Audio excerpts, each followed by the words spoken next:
But I think people sitting there staring at their geckos, Mm-hmm. going into the enclosure, don't add a more stress to an already stressful situation. That's when you get performance issues or retraction Yeah. issues.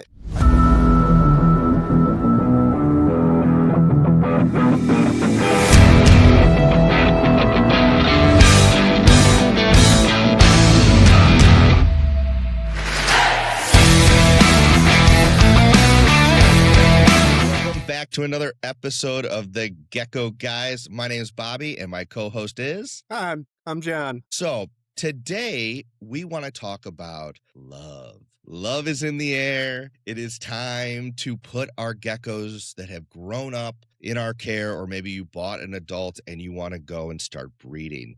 We've got Valentine's Day. I won't get into all that, but there's love associated with Valentine's Day, right, Jon? Or there should be. I would assume so. My fiance seems to think so, and I do as well. So Yeah. we're all for it. Let's do it. Yeah. So let's talk today about how we go and set up our animals kind of in a basic way. This is more for the people who are, maybe a season in, or you're just thinking about starting your very first season of pairing your animals. I'll obviously talk about the gargoyles and how that differs potentially from the crested geckos. There are some similarities and repeat information regarding the two species because, again, they are so similar. So today, again, we are going to be talking about kind of the overall setup. I might throw some clips in every so often to give you guys some visuals, but this is not, I want to preface this is not a step-by-step how to breed your animals. We're going to go over a lot of great information that will really help you get going with that topic, but I would recommend looking at other resources, other videos. I have a few on my channel. The ones that I started with were from Red Rack, from Jake. Hey, do you have any off the top of your head that you remember watching, Jon? I think I'm going to reference, because we're talking about something that's everyone does it differently, right? The more you talk to breeders, every breeder has their own method. I don't necessarily have a source, but if you're just getting into this and you're really, because breeding a gecko is nerve-wracking for the first time. I remember I was like sweating the first time I paired a gecko. Just reach out to breeders that you like and just ask them how they do it. Just get as much information as you can. That's my biggest tip. Absolutely. And I'm still asking people about it and learning. And so this is kind of where we are with our hobby right now. That's what we want to show you guys. So let's start. And I want to break these down into stages. So stage one is going to be what animals and how old, weight, that kind of stuff, like prepping them, right? Which if you're looking at pairing this season, this should basically, the benchmarks should be done. So we'll talk about what the benchmarks are. Stage two would be how to set up the enclosure to be the most successful. Stage three is how are we actually putting them together? And then if we have time at the end of this, I want to talk about stage four, which is potentially eggs, incubation, things like that. So that's what we're going to go over today. So let's start with stage one, Jon. With a crested gecko, what would you say is what are you looking for? You've got your males and females. We're not going to talk about ratios. That was another, podcast, unless it's important to this. But let's say you've got one male, one female. How big, how old, what do you look for? And what are your criteria to say, yes, they're ready to breed? Yeah, so I'll start with the males. They're a little easier. It's a not as many requirements for a male because they're not the ones producing the eggs. They just get to do the love, So with males, a lot of people say 35 grams is good. And as far as age goes, we're looking at preferably like at least 18 months to 2 years. Some people say you can do it in a year, which you can, they technically can breed. But from what I've seen and from what I've talked to with a lot of other breeders, if you've got a gecko that's kind of young at that like year and a half, well, not really year and a half, but like that 1 year to 14 months, if they're right at 35 grams, right at that minimum, I've seen this and other breeders have seen this where it sort of like stunts their growth. Not necessarily forever, but once males get in the mood, they get really distracted, right? That is their purpose in life. Evolutionally is not a word. Anyway, Biologically speaking, that's what yeah. Biologically speaking, there we go. That is their job, is to pass down their genetics. That is what they live for. That is their thing. So a lot of times food becomes sort of second thought, right? So I see this a lot with my males during breeding season is even the old ones, the 4 or 5 year ones, the proven ones, they also start skipping some meals, not cleaning their bowls anymore. So when you have a gecko that is right at that minimum weight, Mhm, they usually either stay right at 35 grams. Oftentimes, males lose a couple grams during breeding season too. mhm, So then you're getting kind of in that like, oh, he dropped down to 32 grams. Like that's pretty small, especially when we talk about how big the female should be. So I usually recommend, unless like this male, that's where he likes to sit. If there's some more growing to do, maybe hold off. Maybe hold off until next season. Maybe do a mid-season pairing. We'll talk about when to do your pairings later on. mhm. But that's my advice is like really pay attention So that's the to the minimum, just age. like there's a minimum Yeah. cage requirement kinda thing for a lot of animals. What is the ideal? In your mind, Yeah. what's your ideal weight for a male? For my male, I like him to be 40 to 45 grams, up to like 55. Obviously, if we're getting bigger, you've got to pay attention to like their build. Some males, like I've got a male that's like 65 grams and he doesn't have any rolls. He's still clean as far as like the sides go. It doesn't look like a loaf of bread. Sometimes you can see cresties. You guys can probably picture this where they like look like they're loaves of bread because of the Yep. rolls. That's overweight. Overweight things It's can not a sort of hinder six-pack. breeding, right? Yeah, so we don't want them overweight, Yeah. but you got to pay attention to their build. But other than that, 40-45 grams, that's usually the standard where I'm like, yeah, I feel comfortable. I don't have to watch. I don't have to like. She's probably not going to beat the crap out of him. So So that's what about ideal weight for females me. then? What's an ideal So for female? Not minimum, Yes. ideal. Yeah. So ideal for females, I want them to be at least 45 grams. Preferably, I really like my females to be 50. I like them to have a little meat on their bones, just again, because the females are the ones you have to watch the most when it comes for breeding. Mhm. I like them to be at least 2 years old as well. You can do 18 months, but we're getting a little iffy there.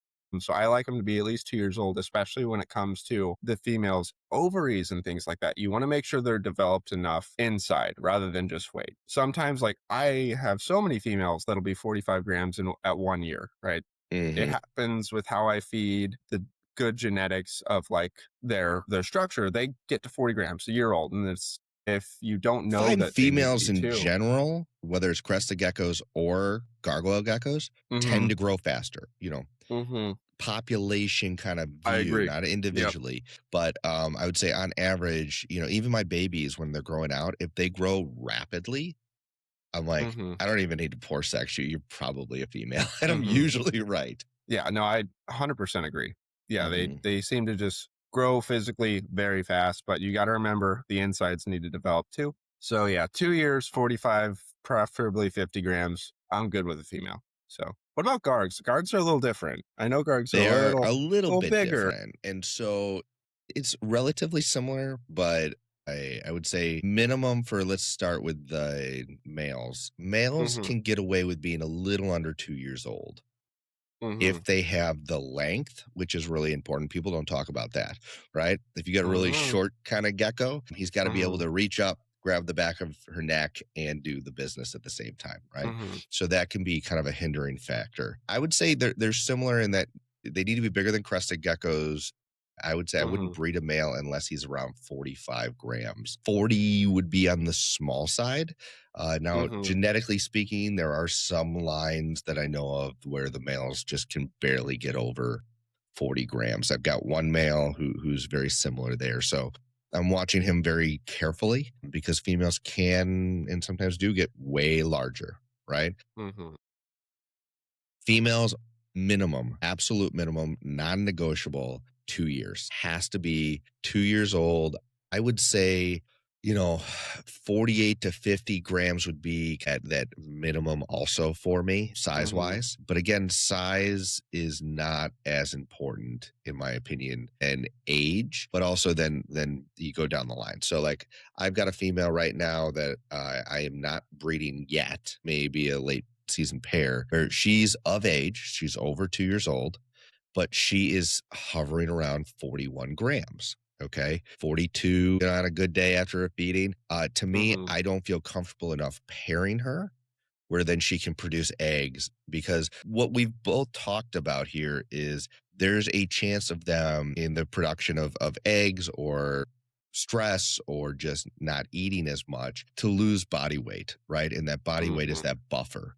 And so, how much of a buffer are we giving them before we actually go and take the risk of pairing them? Because is risk Mhm. associated with pairing these animals. And we're talking about, a few grams could be a day or so, Mhm. of stress and not eating and things like that. And that could catch you really quickly and you could get into a lot of trouble faster than if you have a 60-65 gram male or female Mhm. and they lose 5 grams. Well, that same 5 grams is not going to affect them in the same way. So that's, Mhm. I think, where a lot of these numbers come in. Now, I do also know that with gargoyle geckos, there are some people in the hobby, some very experienced people that believe minimum for females should be 3 years, more like chewies or Mm. lychees. I'm not of that camp yet. I also think that there's a little factor of, well, if you've got time because you've got a larger collection and it's already established, well, 3 years, Mhm. that extra year, I don't really need to breed these animals. So Mhm. it's better for them because some people will say that their production their very first year is hit or miss, which can be true. Mhm. Absolutely. The reproductive, system has just come online. Typically Mhm. also like the rule of thumb with gargoyles is 2 years old, over 45 to 50 grams, depending on what Mhm. people you want to listen to. Yeah. And they've laid their first set of duds, right? And or they've laid Mm. their first set of duds. So I know there are girls that have age and weight, but never have laid duds. I'll pair them. Mhm. I've had Yeah. ones where, some people, I don't do this, where they're the age, but they've laid duds, but they're not as big, right? And Mhm. they'll pair those as well. They do it as an even either or thing. I just see it as they need to have the size, they need to have the age. Duds are Mhm. a nice indicator that their reproductive Mhm. system is online. But I've also paired girls who have never laid duds, and then Mhm. the first set of eggs I get are fertile. Just happened today. I just got Yep. eggs from Coral, who's 2 years old. She's just under 50 grams. And after laying, she was 48. So even you can see how you want that buffer there. Mhm. But I've got fertile eggs from her. So I'm really excited about those. I'm going to watch her carefully. If she starts to drop weight, she might have to get pulled. Mhm. And when I say pulled, I mean put into her own enclosure for the rest of the Mhm. season. I don't then repair them, Mm. which will be kind of stage two that we'll talk about. But to Mhm. recap here, males need to be close to 2 years old, if not over 2 years old, and Mhm. large enough to handle the female. Mhm. Oh, that's something also I do want to point out Yeah, that I so almost forgot. we should talk about the buffers when it comes to size difference between males and females before we move on. I think that'd be a really good thing to talk about. So I think if you listen to the general consensus out there, 10 grams is a Mhm. good Mhm. difference between the male and the female. Now, am I going to say that all of my geckos are within a 10-gram range? Yeah, Okay. I'm the same So way. there's Yep. there's the ideal and what people are going to tell you to cover their ass, and then there's the reality of it. I've got a 90-gram female in Bimini. I've got a Mhm. 75-gram female in Exuma, and my male is a healthy 65, 66 grams, right? Mhm. That's a 25-gram swing between Cayman Mhm. and Bimini. Now, does that mean I need to separate them? No, they're getting along great. They've been together for Mhm. over a year. And they were a little bit closer when I first paired them, but at the end Mhm. of the day, with gargoyles, I would say that there's going to be a size discrepancy between larger females and males. You just have to Mhm. watch them, their body language, the Mhm. bullying, how much are the tails getting nipped, are there Mhm. excessive bite marks, and just be but that kind of comes with experience. If you're inexperienced, Yep. 10 grams is a Yeah. great way to cover your Yeah. ass. Yeah, I have the same. That's what I studied and learned was the original. It's like they have to be 10 grams difference, otherwise, bad things will happen. But going back to what you said, Bobby, knowing your animals is a huge part of that. I've got one girl who's like she's like a 65-gram crested gecko, which that's pretty big. She's a Mhm. pretty big female, but she is a sweetheart. This is my second season breeding her, and she's known to just be super placid, super sweet. She's never had any issues with males. So I was comfortable pairing her to, like a 40-gram male. And he was kind of small, he's on the 40-gram. He's not even like 45 or 50.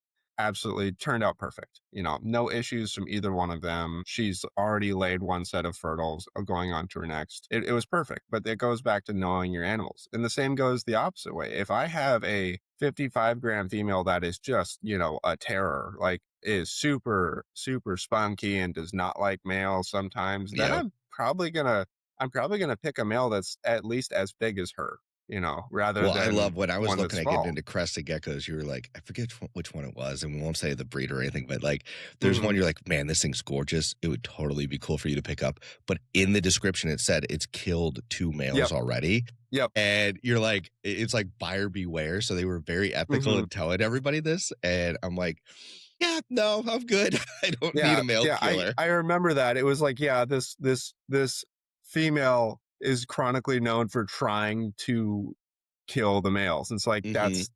that to me is too much of a risk. If I thankfully I've never had a female that just absolutely wants to tear. I've had a male that's like breeds pretty aggressively, but he's never like tried to rip someone's whatever off. But that's that's something to keep in mind. Yeah. Yeah.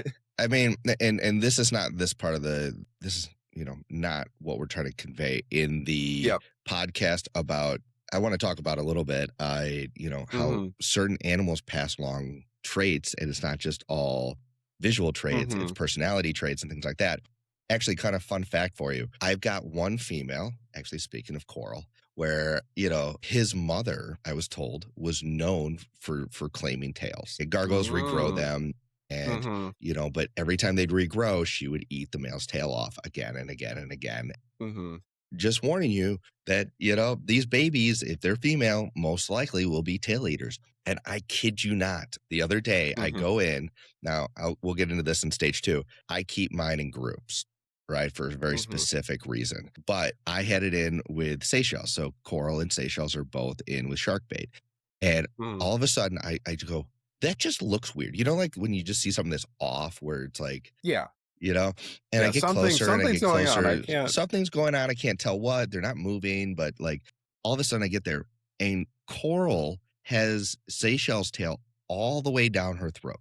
Like her nose is at the tip of where her vent is, right? And I'm like, what the heck? And she didn't drop her tail. I actually take both the geckos out. I don't recommend doing this. It's like separated a dog fight kind of thing. And I just gently like try to pull them apart and Coral like, let go and comes out like a comic, Oh you my know? goodness. And I'm like, hey, this is why you don't pair geckos until they're older because their tails are way more resilient, right? They won't drop them as easy because that thing could have been dropped easily. And I just see these things and separating the two. I'm like, holy crud, you know? Mhm. I go, yeah, I was warned and Yeah, she that's delivered. crazy how that works out. Yeah, Isn't that it's nuts? crazy. Yeah, how that was So like that trait was passed down, a behavioral trait. That's super behavioral trait. wild. She's like her Yeah. mama. She's like her mama. All right. So we've established sort of the parameters of what animals are ready to breed. Now let's Mhm. talk about the setup. All right. Mhm. John, I'm pretty sure you do one-on-one pairs for your crested geckos. Mhm. Is that accurate? Yep. Yep. I do one-on-ones. I prefer to start so I do a little kind of a hybrid thing. Hmm. At the beginning of the season, we'll talk later about when to start pairing, when most people start pairing, what we do, things like that. But at the beginning of the season, I opt for the sort of like put them together, let them be kind of philosophy, to where I take the females enclosure. I usually start with the females enclosure and I mix match the decor. So I take half of the decor from the male's enclosure, take out half of the decor from the females, and I put both of the decor in purely because That way it mixes up the scents, the aromas, because sometimes geckos can be territorial. If you just throw a gecko into another gecko's enclosure, the gecko that was in the enclosure is going to be like, "Hey, why are you in my home? Get out." And they'll start, going at it. So to sort of essentially confuse them, I put in half the decor to mix up the scents. And then I put the male in. After I put the male in, I turn off the lights, sit in my room for like an hour or two and just listen, just to make sure there's no like actual like yelling. There's gonna be some noises when you pair two animals. There's gonna be some noises, but I just make sure it's not super erratic running, sure, like barking, biting. And after that, I check on them like once a day, and I leave them in there for a week. I don't put them in little six quarts or anything and stare at them the whole time. I leave them in for a week, Mhm. and I just make sure they have two sources of food and water. And then I just sort of hope that they get the job done. But after that, if that's not successful, I usually do that twice. So I'll do it the first month. If I get no eggs, I'll put them back again the second month. And if there's still no eggs, then I will opt for the 6 quart type setup, which can be risky. I've heard from a lot of people that it's an increased risk for hemipene, Prolapse. hemipenes being prolapsed, right? Mhm. Because it's kind of a really uncomfortable environment, right? If you just put two geckos in a 6 quart tub, leave the lights on, and just stare at them, that's gotta be uncomfortable. I would also be uncomfortable if someone was just staring at me. Performance issues.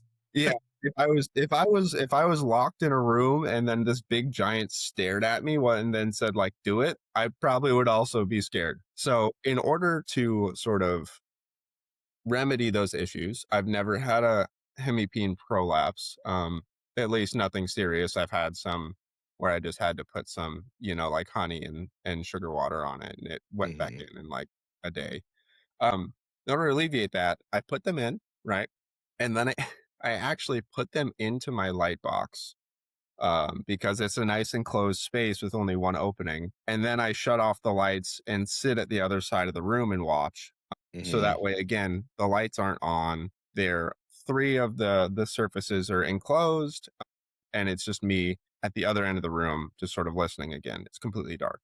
And then I usually try to see if I can see a visual lock, and then I put them back in. But that is my like last ditch. I've repaired them twice, didn't work. And I've had really great success doing that. I've only ever had to do the 6 quart method, like I think like twice in the whole. Okay. So that's how I Very do it. fair. Yeah. And so most of the time that this worked out pretty well for you.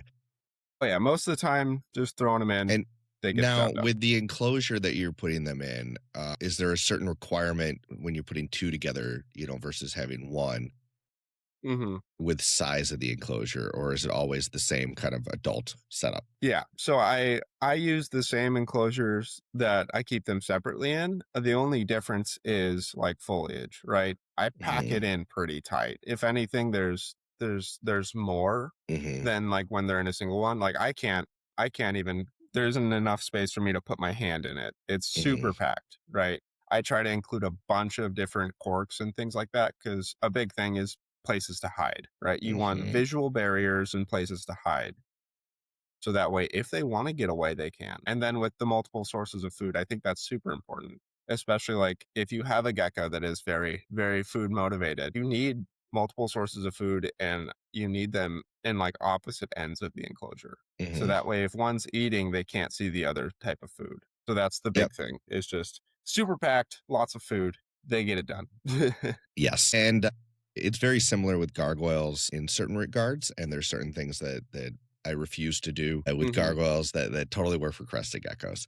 So, like you said, the visual barriers I would say are even more important for gargoyles. Hmm. And this is also why listening to some of the experts, you really need to not do one-on-one pairs. Now, I'm going to preface this before I start to Hmm. go into this. This is one of those areas where I've played around with different ideas and done it differently with Hmm. different pairs. And this is just what I do now because one thing I want to preface in this episode is that I have talked to people who deem as the expert with gargoyle Hmm. geckos, right? I would say the top two people, I've had both of them on my podcast that I want to get information from, completely and utterly do it 100% different. All right. Hmm. One of them, without saying their names, one of them does one on one pairs only, right? And has Mhm. great success. And, you know, exactly how they do it, I don't have the details, but, it works really well for them. And maybe it's more like how you're doing the crested geckos, right? Mhm. And then the other person I respect equally as much does tubs with multiple females, right? We're talking like Mhm. 4, 5 females sometimes. Wow. Yeah. And so it's one of those things where I don't necessarily do it like either of them. I do it the way Mhm. I feel comfortable. And so I like Mhm. trios. I really like trios. I have one group where it's 3 females, and I'm not loving it, not because it's not working for breeding purposes. Luckily, I've been very lucky with tracking their cycles and everything, Mhm. but people want to know who the parents are. And so it's very easy one Mhm. on one, and that's a giant plus. But when Mhm. it comes to gargoyles, getting back to that, the males can be very, very aggressive to the females as far Mhm. as, I've seen, luckily, knock on wood with mine, I've never seen any of mine get scalped, but I've seen literally geckos get scalped from bites. Their teeth are very sharp. You're always going to, in a breeding situation, see little white, peppering kind of Mhm. all over them from the male biting in different spots, and an inexperienced male doesn't get the job done quite as efficiently. And so I noticed Mhm. my first time males or first season males, there's bites all over the place, and I've seen them even bite their eye and blow out their iris. Yeah, it's Mhm. you know, if you want a pretty gecko, don't breed it. Just put it that way, right? That is really fair. Yeah. Yeah. And so to help mitigate those risks with gargoyle geckos, you have to, and this is non-negotiable whether you're doing a pair or you're doing a group, there has to be a ton of different nooks, crannies, hides, Mhm. surface area, and more specifically, where only one animal can fit into it. If your female can fit into it and the male can follow, you didn't do it right. You didn't give them a space to get away. They need to have, not so small that they get stuck in it, but cork that is, small enough where only one can get Mhm. in there. Um, again, visual barriers help a lot. So fake plants, real plants, things like that. Now you don't want to, with the way I do it, I do 18, 18, 24. I've seen some people do 2 by 2 by 2s. The more space you give them, you need to be able to Mhm. fill it. Otherwise, it's pointless space. Now I do around food areas. I have multiple food ledges as well for the same reason we talked about. I have them on opposite ends of the enclosure just to give them different feeding opportunities and water opportunities, things like that. But I find a lot of great success with that. Mhm. Yeah, you have to have a hide. It depends on how you set up the situation when we're talking about lay boxes, but some of them will hide out in there too. So that's another kind of like hide for them. But because of male aggression, there needs to be a ton of visual Mhm. barriers and places for them to hide. On top of that, why I like the trios is not the females are not always receptive. Same thing with your Mhm. females, right? And so that's why you rotate the males. Well, with Mhm. gargoyles, I find that they are even more creatures of habit than crested Mhm. geckos. And so they can stress and have females potentially crashing issues, males going off food if they're Mhm. continually moved from place to place to place. Now, kind of a worst case scenario, you ship your gecko, or you buy a gecko, it gets shipped to you, right? Mhm. You quarantine it for just a short amount of time, or maybe you don't quarantine it at all, right? And then you throw it into the enclosure, and all of a sudden it's got a roommate that, they may Mhm. or may not take some time to get along, and there's not a lot of hiding places. They can stress out really easily. And then you Mhm. throw it in, then you take it from that, you throw it back to a separate enclosure, Mhm. and then another separate enclosure, and then another one. It's like you're changing up their environment every few weeks. It's like they need a home. They need a place to set Mhm. mark and feel comfortable. And so I find the less that I move my animals, the less Mhm. I have to worry about them. Because the Mhm. introduction with gargoyle geckos, from what I've noticed and what I've heard, is the danger zone when it comes to aggression and Mhm. biting and things like that. They're always going to have little things from breeding, but like full on like fighting, I want to kill Mhm. you kind of territorial behavior is when they're getting that pecking order established Mhm. or when they're just introduced one on one. And again, one on one, then that one, if it's a male who wants to breed and the female is not receptive because it's not her window of being fertile, or if she's already Mhm. dropped eggs, whether they're fertilized or not, she doesn't want Mhm. anything to do with the male. And so she's just going to Mhm. fight him. So if the Mhm. male has another opportunity for a different female who may be receptive to kind of get that urge taken care Mhm. of, well, now you've reduced the chance of pestering the other females, right? Mhm.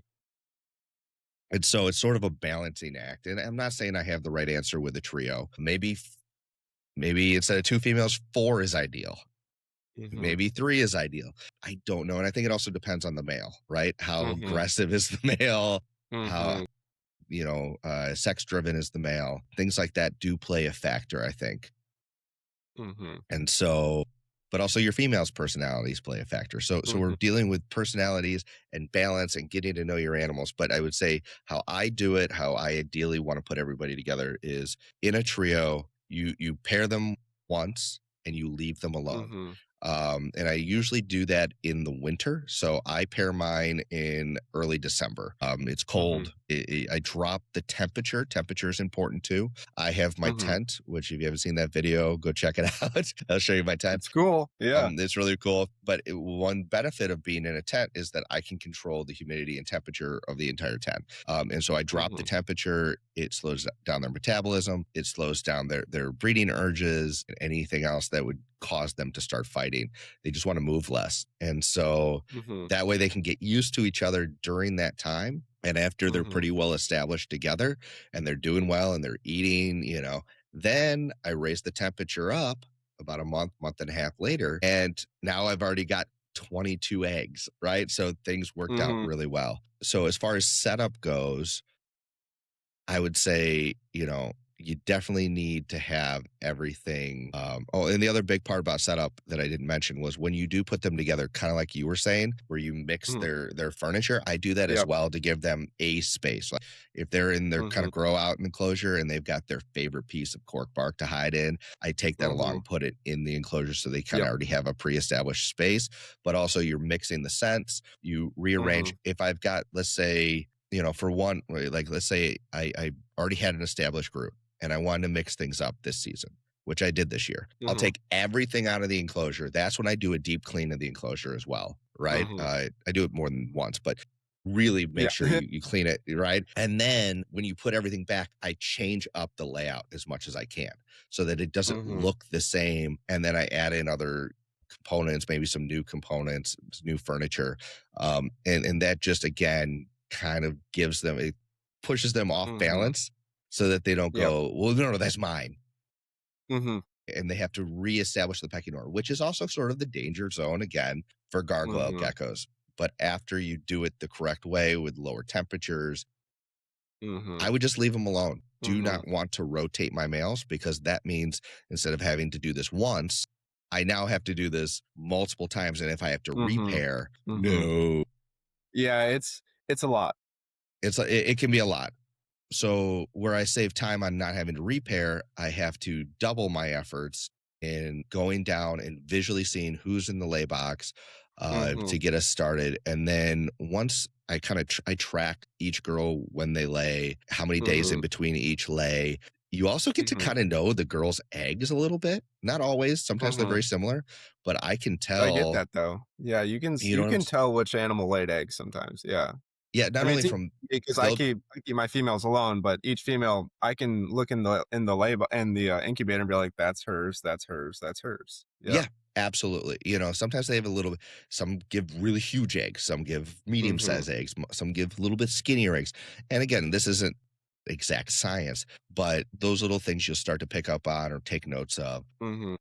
Again, they're relatively consistent with, in between lays. This one does every 45 days, give or take. This one does Mhm. every 50 days, give or take, with gargoyle geckos. Some of your Mhm. geckos every 30 days, or. So 30 days is usually how all my females are at. Some are actually like every 27, every 25. It's pretty Oh, wild. yeah, no, We can that's talk about that in a little bit, but yeah, so we'll get there. So yeah, that's sort of the setup, but leave them alone. As far as a prolapse and things like that with males, I'm not saying I know exactly why it happens, But I think people sitting there staring at their geckos, going Mhm. into the enclosure, don't add any more stress to an already stressful situation. That's when you get performance issues or retraction Yeah. Well, issues. I think this is a good, like, we can talk about, like, prolapse prevention really quick because it's really simple, actually. Yeah, like Humidity. you said, Bobby. Yeah, humidity and Humidity. leaving them alone. The Mhm. rule of thumb, and it can be really nerve-wracking when it happens, especially first time. You're like, "Oh, it's prolapse. What am I gonna do?" But the rule of thumb is to leave it alone for an entire day.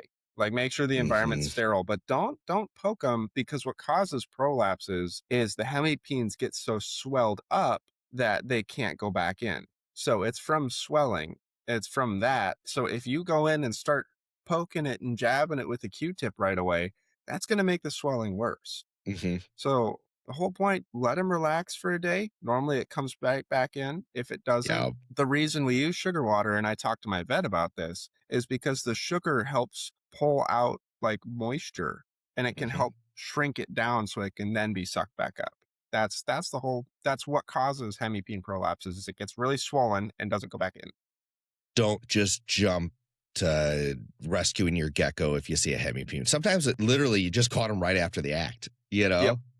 And especially if you're going down there, I would say most geckos, do the deed, right? Hmm. Right after dusk, right? Yep. I I would agree. noticed, they also tend to lay eggs about an Hmm. hour, 2 hours after, not always, but after the lights go off. And so I Hmm. find that as an opportunity. I'll go down there, not turn on the main lights, just take my flashlight so I don't disturb anybody, and I look in the Hmm. bins, right? And I Hmm. don't even like physically go into them. I just have mine set up so I can kind of from through the glass shine my light down there and see if there's a gecko. Usually I see their tail, right? And then I just Hmm. leave them alone for that night. But I can kind of tell based on the tail who's who, right? And that I find very helpful that they tend to do things in a very predictable manner. And the more you know Hmm. your animals, the easier it is to just go and keep tracking these things to have accurate data about who's mom, who's dad, Hmm. and all that stuff. But yeah, leave them alone. Leave them alone. Mhm. Yeah, that's the rule of thumb. They're solitary. They like to be left alone. Yeah. And in nature, no one's putting sugar water on it. Okay. That's I true. so let That's true. just let them. It's their dingling. Let them hang out with Yeah. it. And you're good. The only time there's an issue is if you see the female attached to it. Yeah, Mhm. she's trying to rip it off. She's not trying to do anything else to it. So Yeah. Well, it luckily, I've depends where never it's seen that. attached from. Yeah, exactly. I'm talking about yeah. So Yeah. let's move on to stage 3, okay? So we said Alright. stage 1 was what again? So stage 1 is Stage 1 weight and is size and who's ready. parameters for a healthy gecko to be able to breed. Yeah. We've now just talked about how we set up their enclosure, how we pair Mhm. them, right? When to pair them. Stage 3 would be the actual, like, I guess we sort of talked about what I thought was stage 3, the actual act, leaving them alone, Mhm. Well, prolapse. we can talk about the act a little more. I in the setup, I didn't talk about how, and this is just a side Mm-hmm. note. When I pair my males, going back to the males get very motivated and often eat Mm-hmm. less, right? At least something I've noticed about my cresty males. They seem to really love doing their job, which I'm pumped about. I really like that. I'm pumped about that. But it's worse when they're next to a female, right? Because they can smell it. It's there. They all that's focused on their mind is that girl. So after a week of pairing, if I have a male that really likes to breed and his weight drops pretty heavily, I will put him back in his enclosure for a week and let him simmer. I'll, Mm-hmm. I'll let him be alone a week in between pairing. So that way he gets a chance to eat some food, things like that. And the inverse, if I have a male that does his job but seems to hold up weight pretty well, I won't do that and I'll just throw him in the next one. So that goes back to what you were saying, Mm-hmm. Bobby, just knowing their personality, things like that. Well, and I So find with gargoyle geckos, I don't see males dropping weight when you put them in groups. I see them dropping weight when you mm, put them one on one. When I have at least 2 females in there with him, mhm, man, I've had some geckos I thought, man, you're a smaller male, like, all right, mhm. you barely made weight, let's get you in there and get you going because I'm eager as a new breeder. And then Mhm. now they're 10 grams heavier, or 15 grams heavier by the end of the season, which is the exact opposite what I talk about with crusty people, right? If you left your male Mhm. in there with 2 females, they'd be like they're on a hunger strike. Mine eat. Yeah. So I don't have that issue. I have the exact opposite issue. Sometimes if I have a male who even by himself doesn't eat very well, Mhm. as soon as I put him in with multiple girls, he's eating, Mhm. and I'm Well, not yeah, saying and this that with all of them, but that goes back to like there's sort of two stances in the hobby. One is like, oh, if you cohab, that's terrible. And the other one is like, yeah, sometimes cohabbing is all right. Like I know some really well-known breeders and they have geckos that they know if they unpair them, they both do worse. Like they both do worse. They almost have like bonded. I don't think Cresties really actually pair bond, but they seem to do better when they're together. So I know a bunch of breeders that the male lives with his female that he really loves during the breeding season, he'll hop around a little bit, but he always ends up back with that female because they both thrive when they're together. So yeah, just going back to you got to know the personality of your geckos. You yeah. really do. And so, do what works for you and your animals as long as they're healthy, right? I think is the Hmm. big thing. Yep. So if everything goes well, how long Hmm. before we start to see eggs? So with Cresties, it's about 30 days for gestation. So usually after 30 days, they'll pop out eggs. I start checking a week prior. So I start checking at week 3 for eggs just because sometimes Cresties will lay in 25 days instead of the 30. And the same thing goes for after. I'll check for a week after because sometimes they'll lay a little late. And then after that sort of 2 week window, if they haven't laid, I'm pairing them right back together. For sometimes I'll pair the gecko as soon as like 34 days because it seems to me the same way with humans. Repairing seems to sometimes stimulate the process of laying eggs. That's one thing I've noticed where I'll pair them back together and be like, man, they didn't lay eggs. I'll pair them back together, and then 3 days later she'll lay eggs. I'm like, okay, hmm. I'm not saying do that every single time. The times that I've done it, it was purely because I just wanted to repair, but it seems to me that that sometimes can urge the female to lay eggs. Hmm. So yeah, 30 days. And then as far as gestation goes, it's really dependent on temperature. Bobby, I'm sure you'll talk about this too.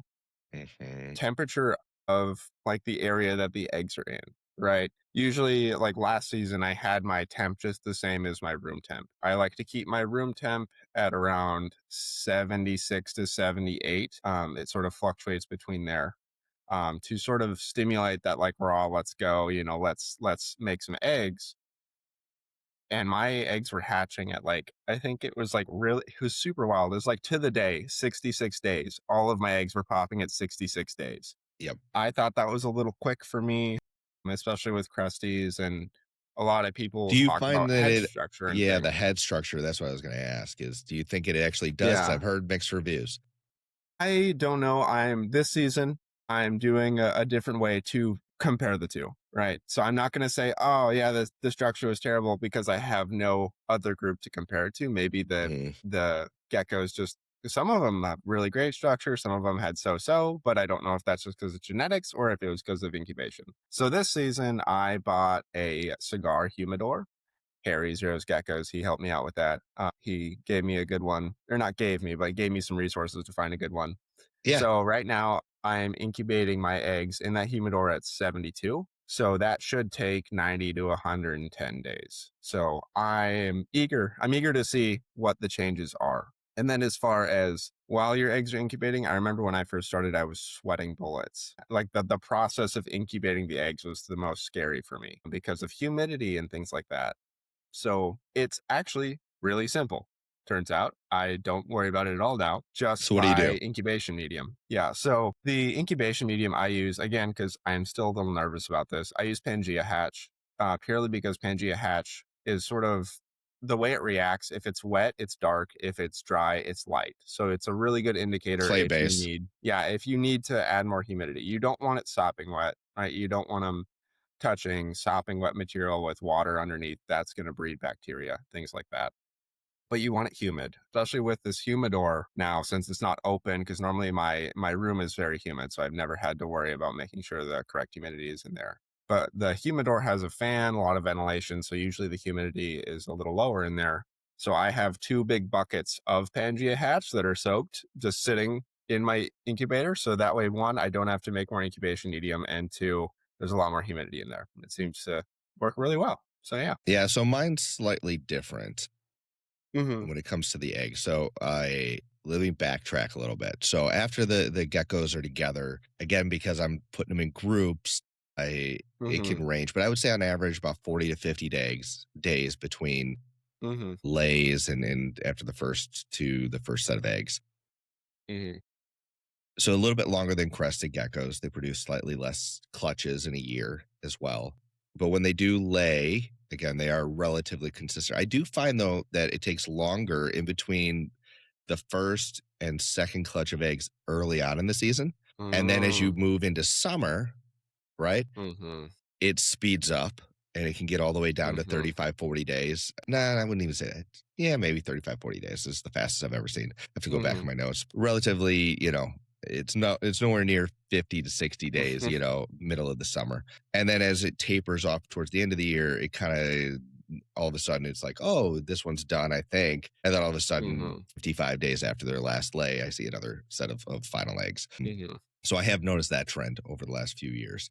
When I get eggs, like I just got today, I use so unlike a lot of breeders where they get the Mhm. tackle box or they get a deli cup Mhm. and they put in the, you know, Rapace or Pangea, Hatch Right, that kind of stuff, or Mhm. vermiculite, all similar where soak it, strain Mhm. it, get it just enough humidity, and then you lay the eggs in a little crease. I don't do that. I get a plastic raised bed for all my animals, Mhm. and then I use that medium down below. But instead of squeezing out all the moisture, I want that Mhm. humidity because I don't care I don't want it to Mhm. dry out at all. I want the humidity in that enclosure to be about 90, 95. I don't want them to be Mhm. wet. But what the raised beds do is it allows them to be in that humid environment without touching the water so that they don't Mhm. mold. And so I'm also make sure that those cups, whether they're the red line cups that I use, which are basically just deli cups with the plastic Mhm. insert, or I just got new ones off of Amazon that are a little bit larger. I kind of look more like Tupperware, but it's the same principle of Mhm. the whole thing. In there, I want it to be really, really humid, but I want it Mhm. sealed. I do not want Mhm. the air exchange because I'll have, especially since it's not touching the substrate. If Mhm. that thing loses humidity, like say someone punctures air holes, I think they're doing something good, or there's not a good Mhm. seal on the top. Mhm. All of a sudden, then the eggs can sort of dry out and you'll get some dimpling in the eggs. Mhm. And that could be fixed. Do not freak out if you start to see a Mhm. little bit of dimpling. Just make sure the humidity is on point, add maybe a little bit more humidity, a little bit more water in the bottom, and make sure that everything's sealed up properly. Usually within a day or so, it pops back out as it starts to grow, Mhm. right, and swell. So I've freaked out before. Someone told me to put paper towel around the egg. That just adhered like glue, and Yeah. then the egg went bad. Yeah. So don't do that. And then incubation is very, very, very heat dependent. Okay. Mhm. And that's another debate with gargoyles, whether they're heat sexed or Mhm. they're just genetically going to have one of, some are male Mhm. maker kind of theory kind of thing. And so I'm still on the fence. I kind of think the male maker theory is after incubating low this year. And when I say Mhm. low, I mean like 70, 71, 72 is what I incubated at this year. It took a lot longer to hatch. The babies were no bigger, in my opinion, than when I Mhm. incubate at 68, and I still hatched out a decent amount of males. So I'm Mm. going back this year, gonna try again because I also like hatching them out. I'm impatient, right? Yeah. Mm. I'm bumping that back up to 77, 78 degrees. Okay. But I'm keeping the Mhm. humidity high. Again, when I Uh-huh. did that 2 years ago, my babies came out huge, zero Mhm. issues. Really, I don't see any issues with horn structure or head structure or anything like that. Mhm. Humidity is the key factor there. The temperature just speeds up metabolism and speeds up growth. And that's whether they're in the Mhm. egg or out of the egg. If you see Mhm. big babies, as long as they Yep. have enough protein and calories, heat will make your babies grow faster. That's a whole nother podcast. All right. Yeah. Yeah. It'll also shorten the lifespan of your adults if you do that all the time. But Mhm. that's why you should kind of cool the temperatures down, seasonally. So yeah, on average, I would say right now I'm expecting my eggs to hatch at around 66, 70 days. Mhm. And I'm really excited for that this year to see the little babies. Like I said, I've got eggs already in the incubator. I've got one set of eggs that Mhm. are already 40 days in. So, Mhm. in less than a month, I should have the first babies for 2026, which is really, really exciting. There are lots of different ways to incubate. Like we said, some people literally use a tackle back box, you know? Yeah, I use the tackle box method. I'm not Mhm. ashamed of it. Yeah, it works really well for me. I like how you brought up the whole like poking holes. I used to also think like, oh man, I got to make sure there's so much ventilation. If there's not a bunch of ventilation, it's gonna grow mold everywhere. For some reason, and I would really love to hear someone who actually knows how to test these things. It seems like if an egg is good and fertile, I don't know if it like releases properties or something, but it doesn't mold. Mhm. If an egg is fertile, the second an egg is bad, like my first season, I tried Instantly incubating mold. duds. Instantly, there's mold on it. Mhm. So I again, I have no idea what causes this. I would love to hear someone that knows more about this than me, but good I eggs would don't only mold. assume that they Yeah. have sort of a way of having an immune system or, Hmm. think about it, they're buried in the dirt. There's Hmm. dirt Yeah, or there's exactly. germs in the dirt all over. They're insects, and that's one other Hmm. thing I'll point out is medium for laying, right? I think let's Hmm. backtrack there. I use lay boxes now. I used to go and just mound up the substrate in a corner, Hmm. which Yeah, still corner of works. the room. Yep. The only reason I switched back to boxes is I find that some females like the privacy, some don't care Mhm. and will do it out in the open. So even in my lay boxes, I have some with the tops off and I have some with the tops on. Mhm. Because I keep my room humid already, it really doesn't matter for me. If you've got a drier environment, you need the top on because it's basically a humid hide. So that's something to point out. Let's put it this way. I use cocoa chunk mixed with peat moss. That's just my Mhm. preferred lay medium. There's a Mhm. lot of different lay mediums. No one is better than Mhm. the others. It's based on Yep. your environment and what works Yep. for you, but it has to be able to stay moist without being again wet. Um, for a long period of time. And so it's also, if you don't mind spraying it every day, then you can use other things. But I like to spray mine like once a week, if that, Mhm. and it stays, to a point where they can dig and make a burrow kind of thing. But Mhm. that's why I don't use just cocoa chunk because it just falls apart and it's Mhm. just, little pieces Yeah. everywhere. The peat moss will allow them to kind of make that little nest mixed with it, but also it's not dirt where I can like just wipe it off the egg and I got a clean white egg. I don't know if that matters to Mhm. people. The other thing I want to point out with that is if you're doing a bioactive, and Mhm. they're going to lay everywhere, guys. So Mhm. there are breeder setups and then there are pet setups. And there's Yep. nothing wrong with that. But also know if you have a cleanup crew, depending on which cleanup crew you have, I have had Mhm. isopods in my enclosure. I have had springtails in my enclosure. Springtails will usually just deal with the mold, but Mhm. isopods, and Isopods love eggs. they love eggs. Love eggs. Here's the other thing. If you feed roaches and one gets away, if you feed Mhm. mealworms or superworms and they get away, the superworms will just annihilate the eggs. And I've Mhm. even seen it with isopods where I take out an egg and I'm going to try to see if I can find a picture of this. I might not, but where I'm like, what is wrong with this egg? There's little, you can see where they were chewing all over it trying to get in. And it looks like someone just scratched the crud out of this egg. Huh. But what it is, a little chew marks from the insects. So I didn't know what that was at the first. And that can weaken the outside of the egg. It can lead to Mhm. potential mold issues. Luckily, I hatched these eggs and they were just fine, Mhm. but just it messes with their integrity. So Mhm. if you're looking to breed, I highly recommend against full Yep. bioactive and especially cleanup crews in your enclosure. Yep. Yeah, it's tricky because everyone loves bioactives, right? They're really Mhm. cool to have your own little ecosystem. And depends if you just want to breed just to like have some fun, if you want to do it for the experience, which that's how pretty much all of us started out, right? I still basically do it for the experience. It's just now it's profitable, which is amazing. Mhm. When I started, I also only had bioactive enclosures and I missed sets of eggs. I got to them too late. They were eaten. Some I just couldn't find because I couldn't, like, no matter how much I dug, I couldn't find the eggs. Yep. So it's a lot of extra variables that you have to account for. And Well, especially when like, there are people out there that always say nature is the best, you know, hmm environment for these animals. And without making people mad, I disagree because nature kills off hmm more animals than it lets survive. Okay, so if you're trying to create the strongest, most genetically fit for that environment, absolutely. But a lot of these hmm eggs in the wild are not hatching. Out of 10 eggs a hmm year, 15, 16 Yeah, eggs a year, there's a reason why these animals lay how 14 many? eggs. Yeah. Right. Maybe There one isn't survives, two. yeah. We're trying we want 100%, we're upset when we lose an Mhm. egg or a baby. So, if we're doing things slightly different, it's because we're trying to maximize the amount of survivability in these animals. Mhm. So little things like that make a difference. Mhm.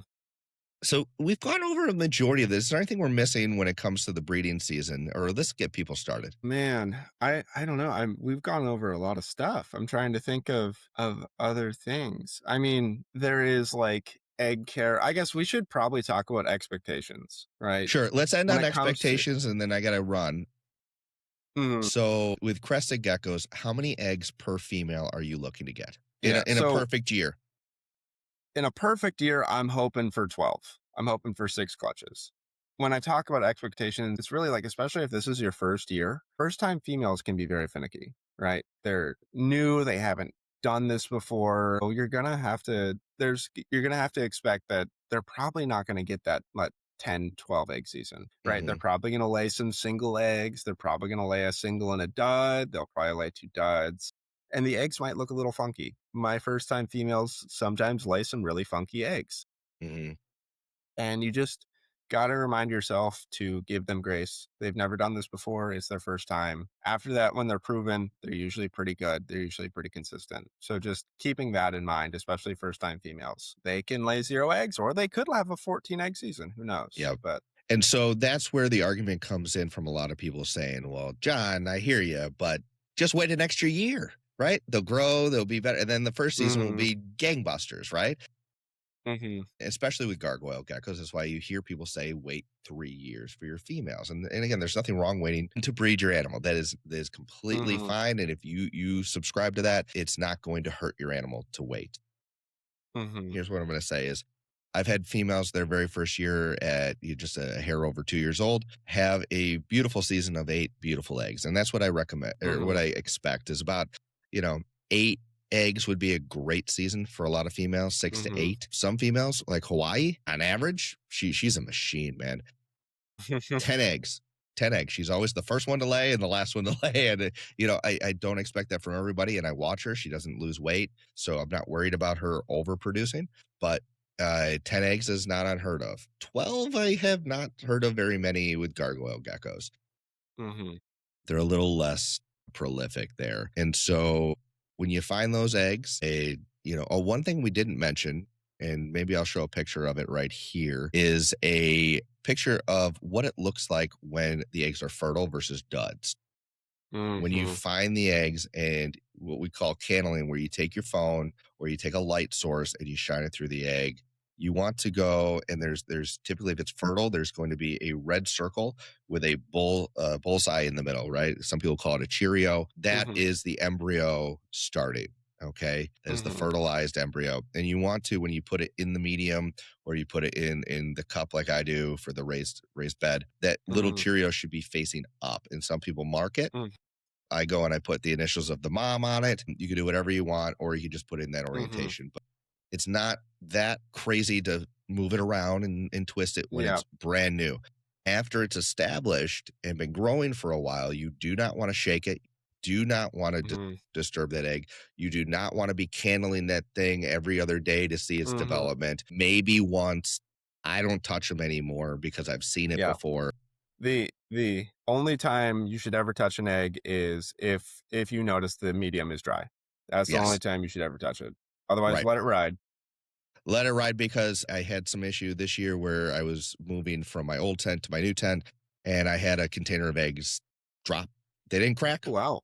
they dropped. Mhm, And I had 2 geckos, well, they all hatched, but they hatched mhm, small, they hatched with some issues, and I lost a few of them. And I attribute that because their siblings are big and healthy and great to It was a one for one. I dropped these. I didn't drop these. Mhm.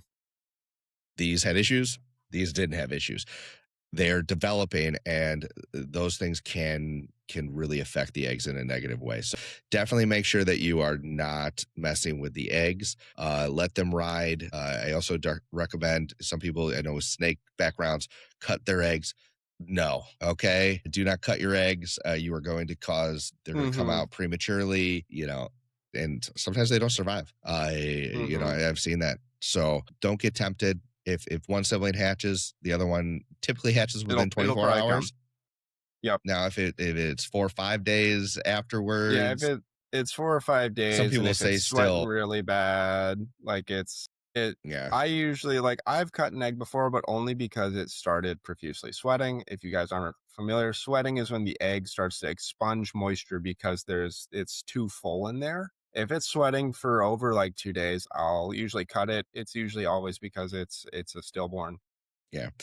but yeah. Those are little signs that you pick up on, is, the egg stretches, it gets stretch marks, right, as it Mhm. grows, and when it gets to the very end, close to when it's gonna hatch, it's really plump, like a hot dog, right? Yeah, it looks like a grape. And Yeah, it it's does. big. But the shell gets thinner and thinner and thinner, right? And so Mhm. that's why it's able to kinda seep that liquid through. Just leave it alone. I know it gets tempting, but they wanna absorb the yolk sac fully and everything, and it's going to make them Mhm. healthier. But yeah, so I think those are all things to kinda consider. Oh, one thing that's, I'm totally gonna go back, so this is not, like, Yeah, let's chronological, do it. but just because I think it's a cool fact. One thing I find is my females who are about to lay, right? They always have a pre-lay shed, right?